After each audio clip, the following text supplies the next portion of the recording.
ଶ୍ରୀକ୍ଷେତ୍ର ଯାଇ ମହାପ୍ରଭୁଙ୍କ ଆଶିଷ ନେବେ ମହାମହିମ ରାଷ୍ଟ୍ରପତି। ଆସନ୍ତାକାଲି ପୁରୀ ଯିବେ ମହାମହିମ ରାଷ୍ଟ୍ରପତି ଦ୍ରୌପଦୀ ମୁର୍ମୁ।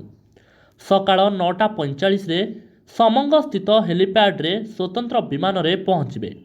ସେଠାରୁ ରାଷ୍ଟ୍ରପତି ସିଧାସଳଖ ସ୍ୱତନ୍ତ୍ର କାର୍କେଟ୍ ଯୋଗେ ଶ୍ରୀମନ୍ଦିର ଅଭିମୁଖେ ବାହାରିବେ। ସକାଳ 10:15ରୁ 10:40 ମଧ୍ୟରେ ଶ୍ରୀମନ୍ଦିର ଭିତରେ ମହାପ୍ରଭୁଙ୍କ ଦର୍ଶନ ସହ ପୂଜାର୍ଚ୍ଚନା କରି ଆଶୀର୍ବାଦ ନେବେ। ପରେ 10:40ରେ ଶ୍ରୀମନ୍ଦିରରୁ ପ୍ରତ୍ୟାବର୍ତ୍ତନ କରିବେ।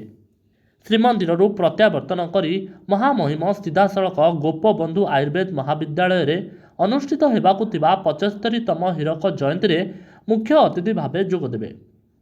ଅପରାହ୍ନ 12ଟାରେ ମହାମହିମ ଗୋପବନ୍ଧୁ ଆୟୁର୍ବେଦ ମହାବିଦ୍ୟାଳୟରୁ ବାହାରି ସିଧାସଳଖ ରାଜଭବନ ଅଭିମୁଖେ ଯିବେ।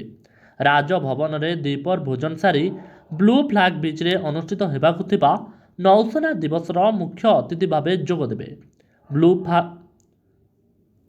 ବ୍ଲୁ ଫ୍ଲାଗ ବେଳାଭୂମିରୁ ପ୍ରତ୍ୟାବର୍ତ୍ତନ କରି ମହାମହିମ ସିଧାସଳଖ ରାଜଭବନ ଅଭିମୁଖେ ବାହାରି ରାତ୍ର ଭୋଜନ ଗ୍ରହଣ କରିବା ସହ ସେଠାରେ ରାତ୍ରି ଯାପନ କରିବେ।